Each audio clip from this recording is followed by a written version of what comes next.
Y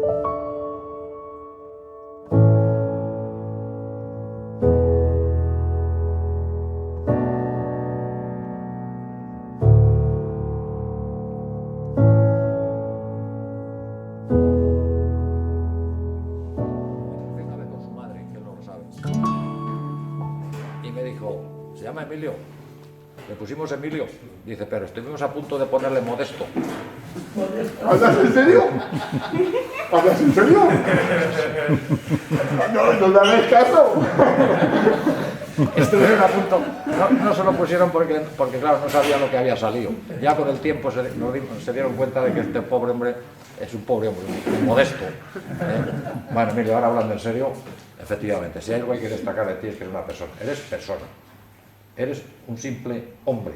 Como diría el poeta, eres bueno en el buen sentido de la palabra. Y eso es lo más grande que tiene este hombre. Y encima tenemos la suerte de que lo mucho que sabe, nada, a la primera de cambio aquí a enseñárselo a los de Huélamo. Aquí trae los bueyes, la carreta, la vara, el carro de varas y el carro de pertiga. Bueno, pues nada más que esa es la presentación. Un hombre humilde, muy preocupado por la naturaleza, muy preocupado por la vida misma, por la sociedad, preocupado por todo, no para, siempre está maquinando, pero siempre con humildad. Sabe mucho, pero con humildad. Es simplemente, de verdad, esta persona merece la pena ser amigo de él. Y es amigo de todos nosotros. Gracias, Emilio, por venir.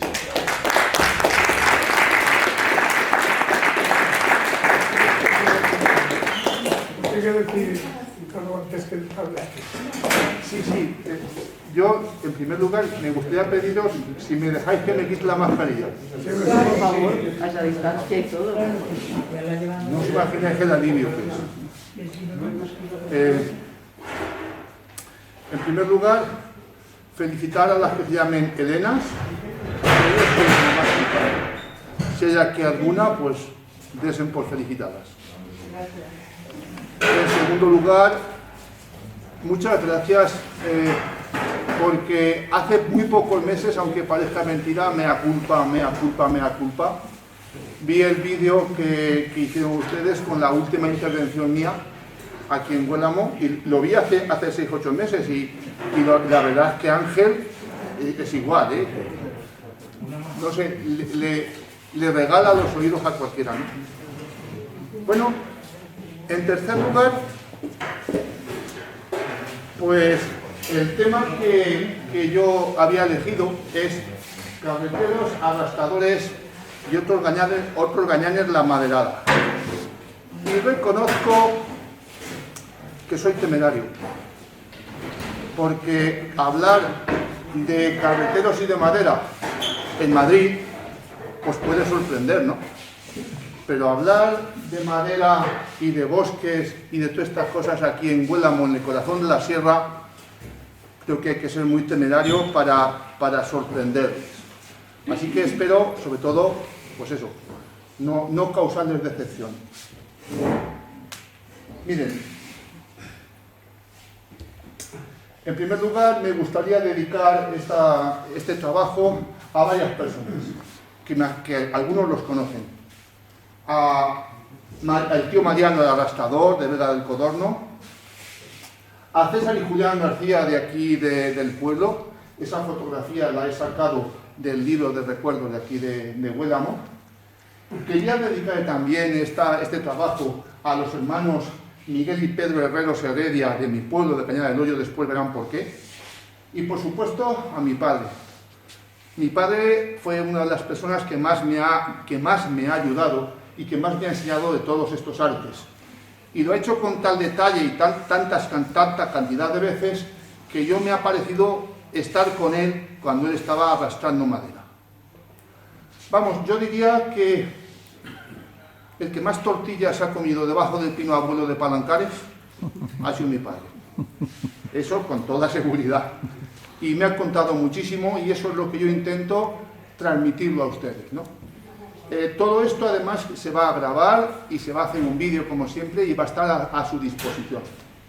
Bueno, pues yo quería dar empezar por un poema. Un poema muy interesante acerca de los gancheros. Con el permiso, no sé, pienso que todos sepan aquí que soy de origen cubano. Llevo 17 años viviendo en Cuenca y cuando hará 15 años por primera vez oí hablar de los gancheros, me sorprendió tanto que hubieran habido personas aquí con ese oficio que yo escribí un poema. Pero antes de decir el poema, quiero decir algo sobre Emilio. Bueno. Emilio toda la vida ha sido maestro y esa profesión no acaba nunca.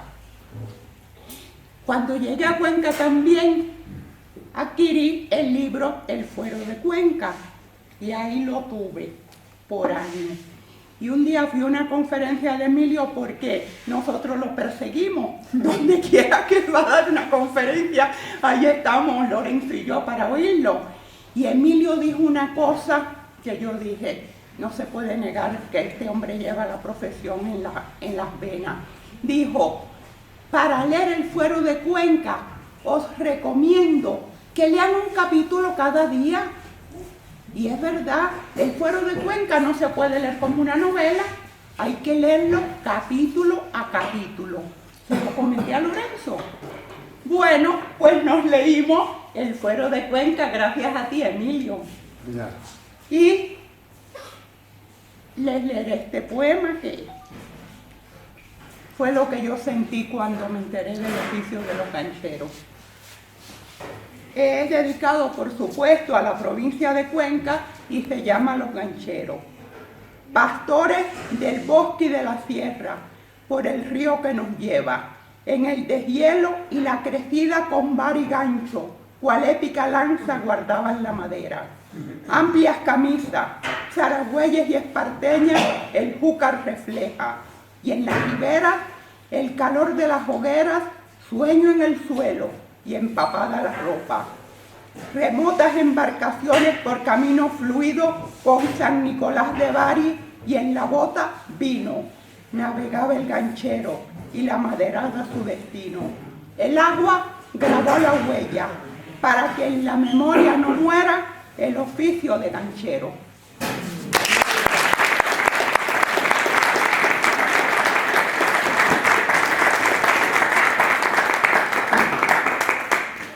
Me van a hacer torear muy pegados los cuernos, porque esto ya es insuperable, ya. Esto ya empieza a ser insuperable. Bueno, espero de verdad no decepcionarles. Bien, en primer lugar, me gustaría dar unas cifras, no para apabullarles, sino para que vean el potencial que tiene Cuenca o que ha tenido Cuenca. Fíjense, en el año 1924, en Cuenca se talaron, en la provincia, cuidado, no los montes del ayuntamiento, en toda la provincia de Cuenca, se talaron 12.911 metros cúbicos de madera. Y fuimos en el escalafón el número 10 de provincias.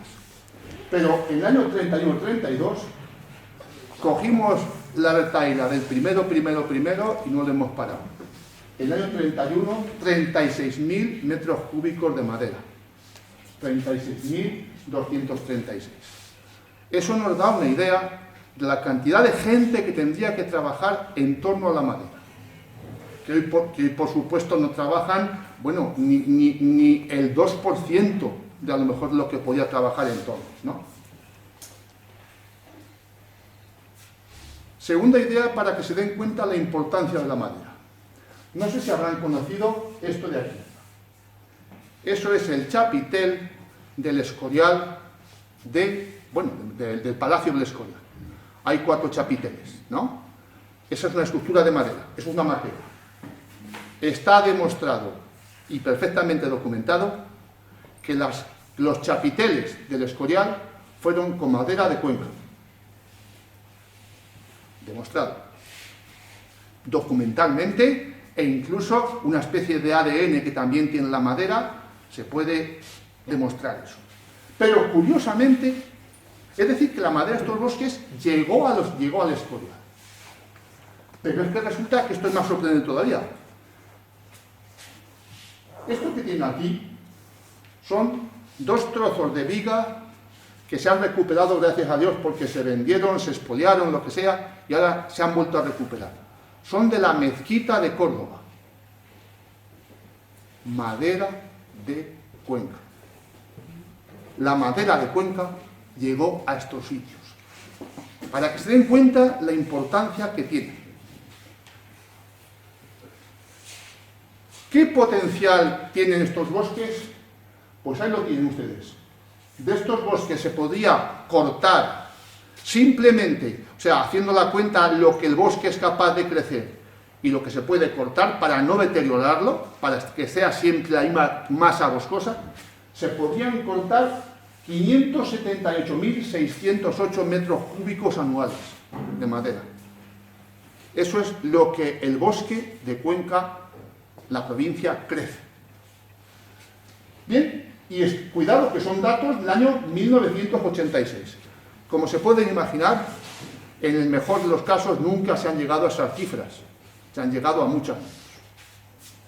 Me parece que el año que más han sido del orden de 200.000 o por ahí, quiere decirse que estamos muy lejos de los 500.000 que puede producir. Por cierto, perdón, vuelvo a la diapositiva anterior, estas manchas verdes de aquí corresponden a las diferentes especies de pino. El pino albar, pino negral, pino rodeno.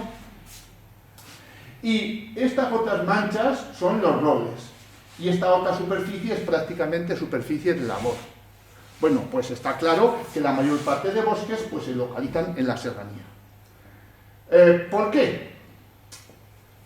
Porque coincide con el terreno más alto, con la altimetría mayor. Ahí tienen ustedes las mayores cotas de Cuenca, estamos hablando de 1.500 metros, entre 1.000 y 1.500, entre 500 y 1.000 metros.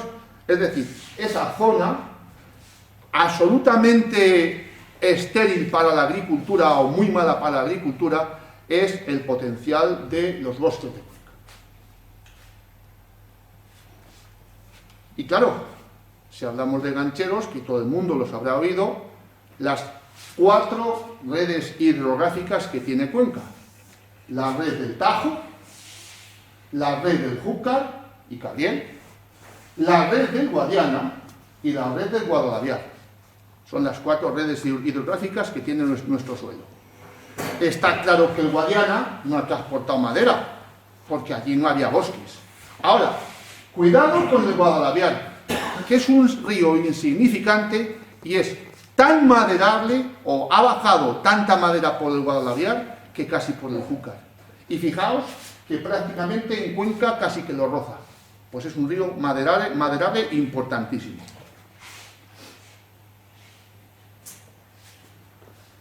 Y ahí les tengo dicho el mapa anterior, el mapa de vegetación, y sobre todo cómo se puede sacar la madera de ahí. Por un lado, habrá unas vías carreteras, es decir, por los caminos y por las carreteras de siempre. Fíjense que esta de aquí es muy poco estudiada. La madera que bajaba de toda la parte de Fuertescusa por los ríos se desembarcaba en Cañamares y desde Cañamares bajaba a Cuenca por el Cantichuelo con los carros.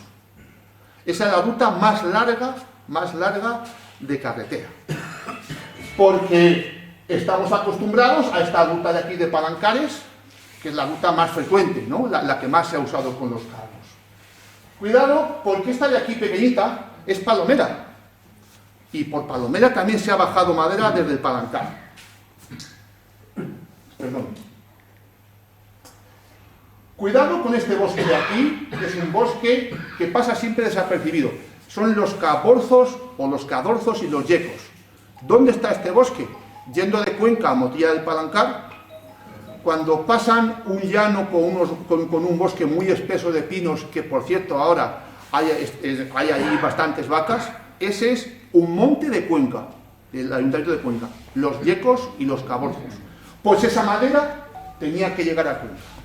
Esa vía no es muy larga, pero cuidado, hay que subir la Tórdiga y hay que bajarla. Todas las demás vías son descendentes, ¿no? Si hay que bajar madera desde 1500 metros y Cuenca está a 900, tendrá que bajar. Será más o menos difícil, pero hay que bajar, ¿no? Desde Palomera, 3/4 de lo mismo. Palancares, 3/4 de lo mismo. Pero cuidado con esta vía de aquí, que hay que subir la tórdiga y hay que bajarla. Es más corta, pero es más difícil. Aparte tenemos las vías fluviales, la vía del Tajo, y he puesto dónde va a parar la madera del Tajo, preferentemente Aranjuez y Madrid. Y ahí tienen por qué se gasta tanta madera en Madrid. Especialmente se gastaba entonces, en los años 20, para la construcción. Ahí tienen el puente de los franceses con la estructura de madera que lleva, que con toda seguridad podía ser los bosques de Cuenca. Bien, ¿para qué se gasta también madera? Bueno, pues el río Júcar y el río Cabriel, su objetivo es Cuenca y Valencia. Valencia, ¿qué madera demanda? ¿Demanda madera para la construcción? Sí, y sobre todo para embalajes. La huerta valenciana, las naranjas tienen que salir de alguna forma, ¿no? Y necesitan madera. Bien. Pero es que resulta que otro capítulo que siempre se nos pasa desapercibido. La madera de Cuenca de los bosques acaba en las minas de Linares y la Carolina de Jaén. Sí. Entonces, forma o se puede hacer entibados de minas, o de hecho, los entibados de minas de Jaén han sido, en buena parte, la madera de Cuenca. Aunque tienen Cazorla más cercana, lo que pasa es que Cazorla se ha especializado en traviesas de ferrocarril, para entendernos. Pero la madera de entibado ha sido de Cuenca y sobre todo un tal Horacio Echevarrieta, el Rockefeller español. Bien, pero además toda España demanda mucha madera de postes y de traviesas de ferrocarril. Bueno, pues hay que abastecer ese mercado y Cuenca siempre estará en la cabeza. 1899. Todo el mundo ha oído al señor Corretxer, a don Juan Corretxer, ¿no? Que fue diputado, pero era sobre todo maderista y propietario de bosques. Bien, fíjense, en el año 899, en una entrevista, y le dicen, oiga, ¿y usted cuánta madera puede producir? Cortada y trabajada. 100.000 traviesas al año. 100.000 traviesas al año. 105.000 cajas al año. Tabacalera, el cajón de tabacalera lo hacía de por vida porque consiguió un contrato Corretxer para facilitarles para facilitar las cajas. Pues 105.000 cajas al cabo del año, en el año 899. Pero además 50.000 postes de telégrafos. Eso era en un año lo que producía solamente el señor Corretxer. Y era uno, hay más.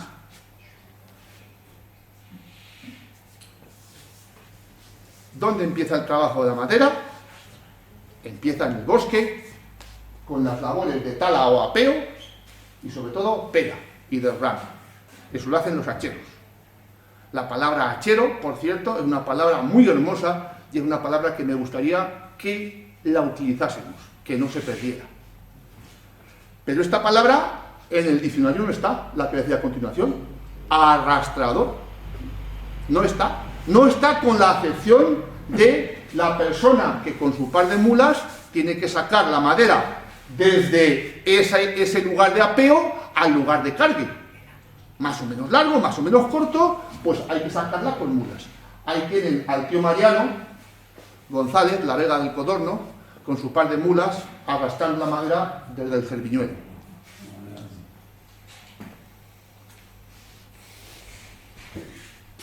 Pero, hijos míos, eso es ciencia. El señor don Fernando Baró Zorrilla, ingeniero de Montes, estudió matemáticamente cómo un pino que es arrastrado por las mulas evoluciona, con fórmulas físicas y con ecuaciones diferenciales. Cuando da una curva, ¿cómo se comporta en la curva? Cuando baja, ¿cómo se comporta? Todo eso son ecuaciones, las que tienen ahí. Porque don Fernando Baró todo eso lo traduce en economía. Hay que estudiar perfectamente cómo se arrastra la madera para ver cómo se puede hacer mejor, cómo se puede hacer más rentable y más seguro. Entonces, todo esto que nos parece, sí, nuestro padre arrastraba con las mulas, queridos míos, eso fue estudiado por ingenieros y estudiado al detalle.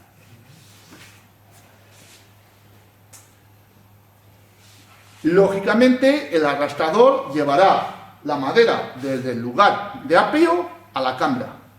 Palabra hermosa donde la haya. Esa sí la tiene el diccionario. La palabra cambra y además adaptado a la madera. Y allí la madera se tenía que secar durante meses para que perdiese bastante peso. Eso es una cambra a las orillas del Tajo, porque probablemente su destino va a ser el río Tajo y Aranjuez. Antes hemos hablado de las rutas carreteras. Ahí tienen... Ah, por cierto, me ha faltado una ruta importantísima. La madera tenía que llegar a Cuenca, de alguna forma. ¿Y en Cuenca se queda? No. Cuenca tiene dos mercados fundamentalmente, o Madrid o Valencia. Y es el ferrocarril quien la va a transportar. Entonces, algunos bosques, pues prefieren, en vez de llevar a Cuenca, llevarlo a la estación más próxima, para desde allí embarcarlo y llevarlo a su destino. Luego, el tercer tipo de vía es la vía férrea. Ahí tienen dos fotografías de la ruta de Tragacete a llegar a Cuenca por la carretera y de La Melgosa. Os he dicho que esta ruta es muy poco conocida. Está en Palomera. Hay que subir el río Hueca de arriba, hay que irse metiendo contra Palancares y aparecen estas enormes rodadas. ¿Cuántos carros no tendrían que pasar por ahí, cargar de madera, para hacer rodadas de casi 15 centímetros de profundidad en la roca viva, y otros 15 centímetros de anchura? ¿Se imaginan ustedes? ¿Cuántos tienen que pasar? No lo interpreten como un resto de los romanos, como hay gente, una calzada romana, que no, hijos míos, que no os debatáis, no pasa nada. Eso es una ruta maderera. Y ahí se puede ver el tamaño y se puede ver las rodadas. Por cierto, ¿se imaginan por ahí en la roca viva con las mulas y arrastrando un carro con llanta metálica? ¿Y se lo imaginan en invierno con hielo? Eso era un peligro puro, ¿no? ¿Cuántos trabajos tendría que pasar aquella gente?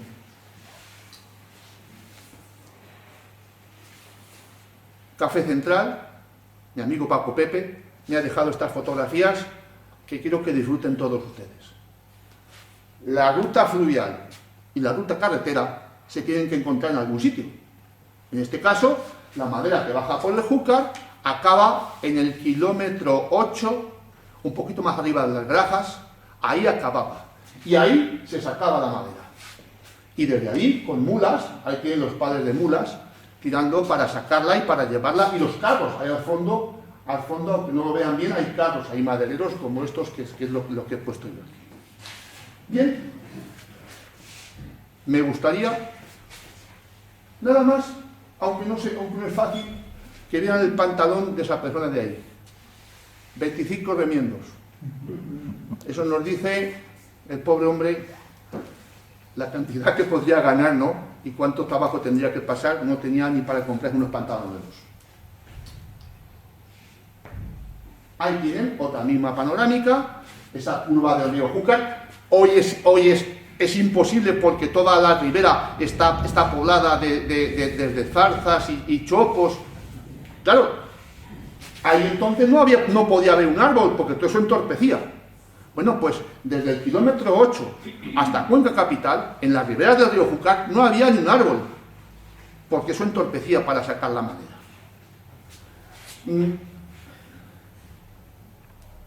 también de Café Central, ahí tienen donde en la misma foto aparecen también dos vías. La vía fluvial, eso es la cámara de carga de Villalba de la Sierra.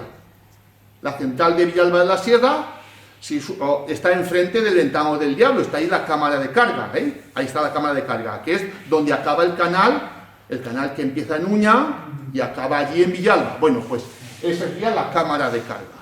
Y esa sería una de las vías fluviales. Gracias a la central de Villalba, el trabajo que costaba 4 meses en pasar con los gancheros, pues se resolvía en una semana. ¿Vale? Bien, ahí tienen la vía fluvial. Pero qué casualidad que ahí tienen, aunque se vea muy mal, la carretera de Tragacete. Se ve muy mal porque es un camino de herradura. Ahí estaban las dos vías, una y otra. ¿Se imaginan los carros bajando esas cuestas cargados con madera? O lo contrario, ¿se imaginan desde Uña subir a poder llegar a lo que sería la entrada a la Ciudad Encantada?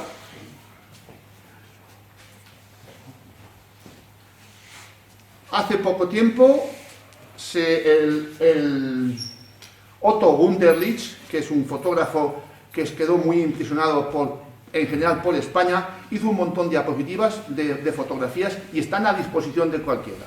Es decir, que estas fotografías las teclean Otto Wunderlich y les sale esta fotografía. Fotografía hermosa de un layo. Los dos animales ahí con el carro de madera. De esta foto aprendes mucho y es lo que yo después le voy a intentar hacer con estas maquetas, ¿no? Cómo se transportaba, cómo se subía el carro a la madera y cómo se transportaba. O esa. ¿Cuánto calculan que podía llevar cada carro de madera? ¿2 toneladas? ¿2 toneladas? Más o menos, ¿no? Con 2 animales. Es decir que eso no era un trabajo normal y corriente. Eso no era llevarlo... No, eso era un trabajo muy serio. Tercera vía.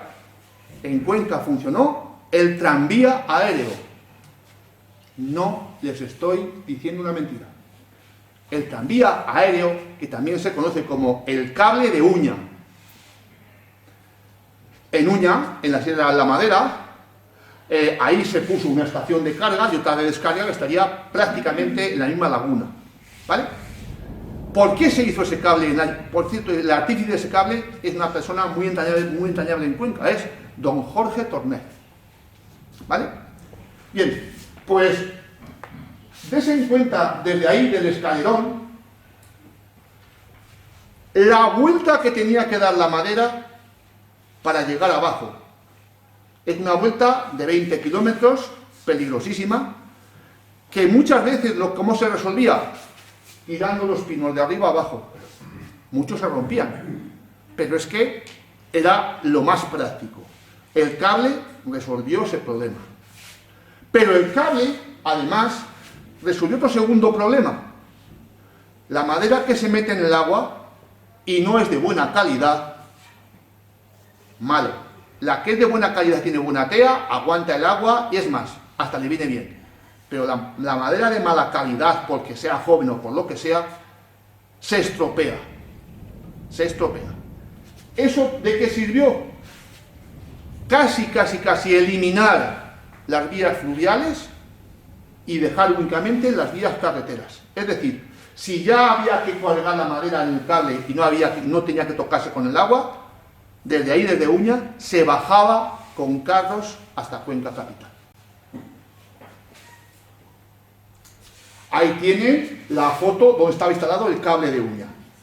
Esta es la laguna de Uña. Y ven ahí tienen la última torreta y la estación de descarga. Estaba muy cerca de la laguna. ¿Vale? Bien, pues esa es otra vía que tuvo Cuenca, que se llamó en su día tranvía aéreo. Los de Uña le llamaron el cable.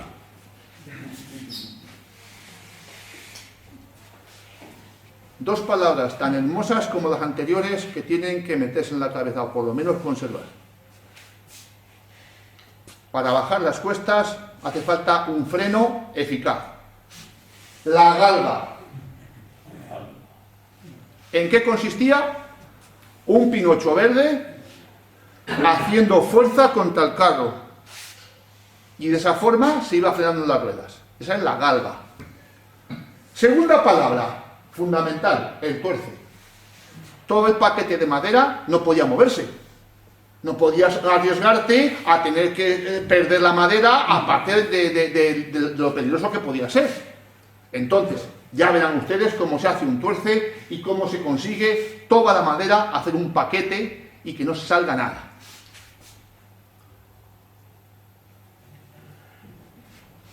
Y leyes. El transporte de madera por carreteras está sujeto a unas leyes. ¿Y esas leyes de qué han surgido? Han surgido de la costumbre. Y ha habido problemas, y ha habido accidentes, y todo eso se aprovecha para fabricar leyes. Por ejemplo, una ley. Máxima longitud desde frente a zaga del carro. 12 metros. Un carro tiene 4 metros, 3 carros. Es lo máximo que se puede transportar. También dice la ley que si hay un transporte especial, y a mi cabeza me llega que desde Palancares de las Torcas se sacaron pinos para mástiles de barcos con 25 metros, llegaron de una pieza a Valencia. Pero eso era una excepción. La ley siempre dice 12 metros, y muy excepcionalmente de más. Segunda cosa, esto nunca se respetó. Llanta del carro, 10 centímetros por tonelada de peso. Es decir, que un carro que carga 2 toneladas tenía que apoyar en 20 centímetros. Eso, que yo sepa, nunca ha sido. Eso sí, yo siempre me debato si es entre una rueda o las 2 ruedas. Yo creo que tiene que ser entre las 2 ruedas. Pero las 2 ruedas son 10 centímetros. Ningún carro maderero tenía 10 centímetros y cargaba 2 toneladas. ¿Y esa ley por qué se hizo? Queridos míos, porque los carros deterioraban los caminos, rompían los caminos. Y entonces, ¿cómo se puede evitar? Pues haciendo que presionaran menos. ¿Cómo? Con más superficie. Ya he dicho que esa ley nunca se llevó a efecto. Por supuesto, todos los carros tienen que tener su matrícula. Y no pueden llevar nada más que madera, y pueden llevarla desde A hasta B. Es decir, a lo mejor desde Uña hasta Cuenca. Y no puede llevar madera ese mismo carro desde Uña, pues no sé, a mí si me ocurre, a Beamuz. No. O sea, la matrícula esa obliga a un itinerario. Y hay que pagar, claro. Una matrícula que hay que pagar. Más cosas. Esto, por cierto, ¿qué anchura máxima del carro? 2 metros. Sí es cierto de que ningún carro tiene 2 metros. Eso sí es cierto, que fueron más estrechos. Pero bueno, se preveía que en los troncos especiales o lo que sea, podía haber de anchura máxima 2 metros. Cuidado con estos 24 centímetros que digo aquí. ¿Qué significa eso? Significa que en los 12 metros, cuando hay un cambio de rasante, la madera puede tocar abajo. Tenía que, en esas situaciones, la madera o el carro tenía que adaptarse para que el hueco fuese mayor de 24 centímetros, la alzada del carro fuese más de 24 centímetros de altura. ¿Vale? Y eso contraviene una cosa que les voy a enseñar a última hora, que a lo mejor los que ya conocen todo esto, le llamaban la zorra. La zorra, que se metía debajo del carro, esa no se puede llevar, pero tiene su utilidad. Después lo verán, no se preocupen. Por cierto, otra palabra para mí hermosísima, encuarte. ¿Qué es eso de encuarte? Si un carro carga 2 toneladas y son 2 animales los que la llevan, ¿qué hacemos una cuesta arriba?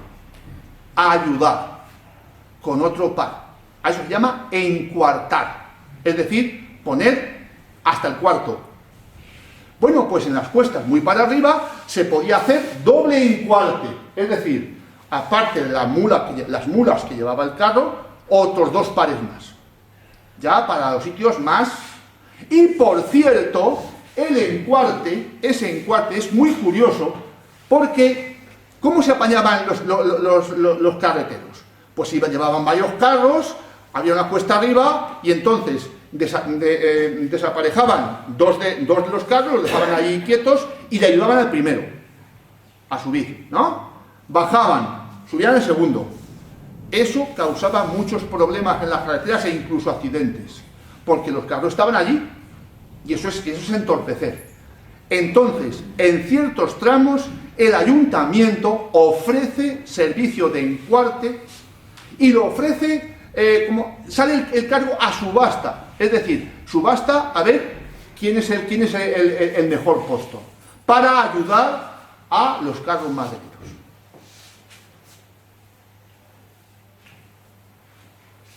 Mariano López, un gran amigo, me ha mandado esta foto para recordar que la sierra acaba en Landete, que muchas veces nos pensamos que la sierra está aquí. No, la sierra llega a Landete y aquella parte es muy maderera. Sí, a lo mejor los pinos son en su mayor parte rodenos, no tienen la calidad a lo mejor de los albares o los negrales de aquí, pero aquella gente es muy maderera y Landete vivía también de la madera. Entonces,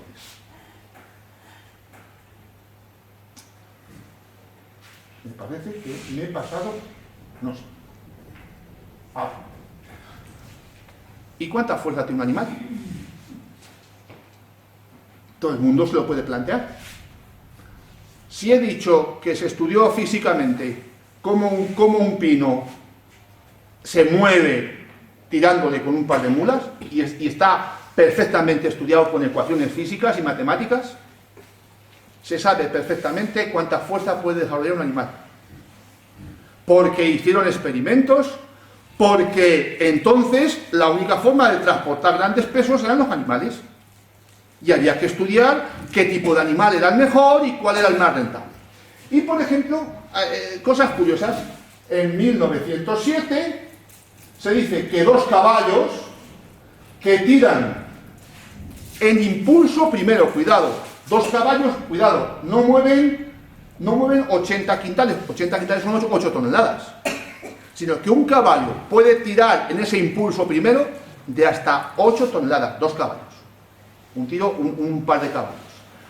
No lo puede mantener eso no se puede mantener. Eso a lo mejor es para un tiro, para una emergencia, normalmente no pueden eso. Pero qué curioso que 50 hombres tirando únicamente pueden tirar de 47 quintales, es decir, la mitad, 4,7 toneladas. Eso eran pruebas que se hacían porque había que anotar los resultados. Pero, ¿y qué fuerza tienen otros animales? Pues miren, hubo un matemático que dijo, bueno, la mejor forma de ver cómo trabaja un animal es ponerle un malacate, que es una especie de noria, hacerle trabajar durante 8 horas a ver cuánto puede desarrollar. Y se dieron cuenta que, por ejemplo, el caballo, no sé si lo verán ustedes, pero lo tienen que tener por fe. Un caballo puede tener una potencia de 40,5 kilogramos. Un buey, 36. Una mula, 27. Y un asno, 11. Y dirán, las cuentas no me salen. ¿Por qué se arrastraba con mulas si no tienen tanta fuerza? Es mi pregunta, ¿no? ¿Por qué no se utilizaban bueyes si tienen tanta fuerza? Claro, cuando digo kilogramos hay que unir fuerza y velocidad. El buey tiene mucha fuerza, más que nadie, pero ¿qué velocidad, hijos míos? Lenta, ¿no? La mula tiene menos velocidad que el caballo y es menos fuerte. ¿Por qué se usa la mula y no el caballo? Porque un caballo es muy señorito y no trabaja. ¿Lo entienden? Un caballo de montura, pero para trabajar no. Lo siento. Las mulas sí. La segunda parte, un caballo muy delicado. Tiene que comer una cosa muy especial y beber muy especial. La mula es más de batalla. ¿Vale? Para hacer un transporte de madera, mi padre me contaba que hay que darle a los animales 3 piensos. 3 piensos. Es decir, tienen que parar, darles un pienso, seguir, darle otro pienso. Es un caballo, no lo soporta. ¿Me entienden?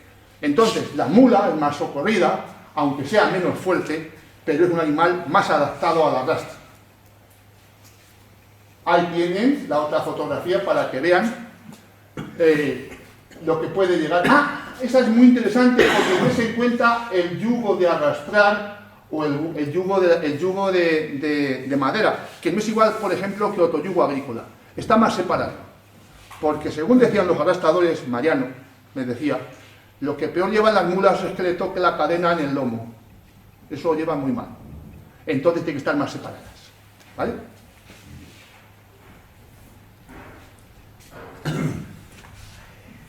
Y esto a lo mejor les va a sorprender. ¿Y se puede arrastrar esto? 1872, periódico La Época. Les leo. El Ayuntamiento de Cuenca ha resuelto cortar el pino llamado el abuelo, que no es el abuelo de Palancares, que también se llamaba abuelo, ¿vale? Que se encuentra en el rincón del Osquillo, entre Majadas y Vega del Codorno, que por sus dimensiones y es uno de los mejores de su clase. A lo que quiero llegar es, se decidió hacerlo 4 tajones y fíjense las dimensiones de ese árbol. En cuadrado, vara y media, 130 centímetros en cuadrado. Esto es una vara y media, eso en cuadrado, Como eso no va a obedecer a lo que yo quiero que entiendan, he preparado aquí el pino del ayuntamiento, el pino abuelo.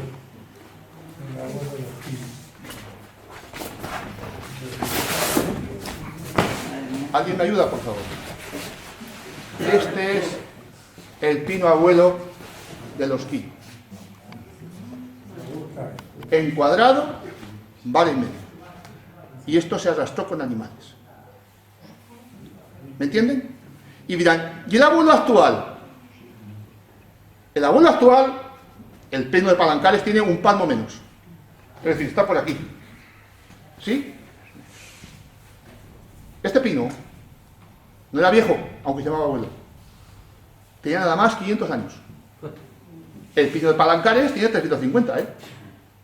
El pino abuelo de Palancares, o tenía hace unos cuantos años 350. ¿Bien? Bueno, pues esto al final acabó bueno, no acabó en el aserradero, porque uno de ellos acabó en la Escuela de Montes, otro tajón en Madrid, otro acabó en el instituto, en diferentes sitios. Al final no he seguido la pista a ver dónde llegó. Bien. Yo me imagino que para arrastrar ese monstruo os haría falta, no sé si 4 pares de mulas. No tengo muy claro cuánto haría falta, ¿no? 4 o 6, no lo sé.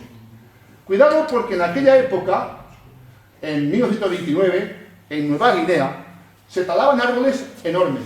Fíjense qué árbol están talando y a qué altura lo están haciendo. ¿Sí? Claro, esto ya parte de la pana. Eso ya es California, eso ya son las secuoyas. Y como decía Vicente Marín, un gran amigo mío, decía, tú fíjate bien qué poca carne tiene ese hombre. Dice, tú fíjate qué poca barriga tiene. Después de con un tronzador de 5 metros cerrar esa secuoya que tendría que cerrar a lo mejor en un par de días, ¿no? He dedicado este trabajo a esta persona, a Pedro Herreros Heredia y a su hermano Miguel de Cañada de Herrero. Estos trabajos eran peligrosísimos. Pedro Herreros y su hermano Miguel perdieron estas 2 mulas en las torcas de Palancares. Estaban estirando de un pino que estaba muy cerca de la torca, dieron un mal paso o lo que sea, el pino cayó a la torca y arrastró a las mulas y fue tragedia nacional en el pueblo, porque habían perdido su medio de vida. Pero ahí tiene otra noticia curiosísima. Vuelca un carro y mata a un carretero en la Umbría del Oso. Un vecino de Salinas del Manzano, que está cerca de Zafrilla. Pues es una cosa muy normal. Es un trabajo peligrosísimo. Por tanto, tendría que haber accidentes de todas clases, tanto de animales como de personas. Claro, ahí tienen los primeros camiones. Y ahí tienen un pino famoso, el pino Antolín. En el año 1945 fue un espectáculo cuando desde Zarzuela, que fue donde se cortó, llegó a Cuenca a un aserradero de un tal Álvaro. Es curioso porque fue una fiesta ver cómo ese rudimentario camión de un tal Telesforo Tarazón Zapata, que fue quien me ha dado la fotografía, dése cuenta que monstruito, ¿no? Por supuesto que no es como el abuelo de antes, por supuesto, pero fijaos que también tiene unidad. Bueno, pues qué curioso que el camión hizo la maniobra y acabó el pino metido en la mesa de la mujer del primer piso. Llegó, o sea, tiró la pared, o sea, yo no sé qué pasó allí, que hubo que reparar la pared por hacer esa virguería de maniobra, ¿no? Por lo menos lo que cuentan, que acabó la punta del pino en la mesa.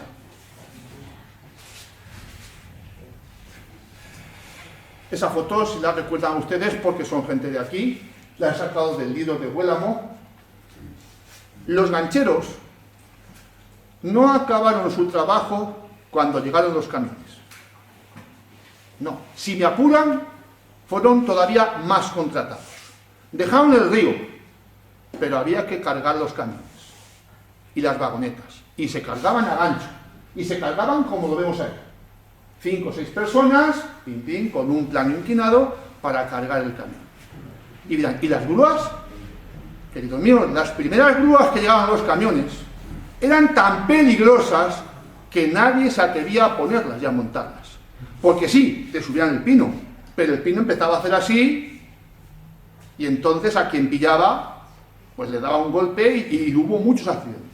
Entonces, el trabajo de los gancheros fue indispensable para cargar los camiones y cargar las vagonetas de la Renfe. Muchas gracias, pero me gustaría que pudiésemos apreciar el trabajo, si soy capaz de exponérselo, con estas maquetas que he puesto aquí ahora.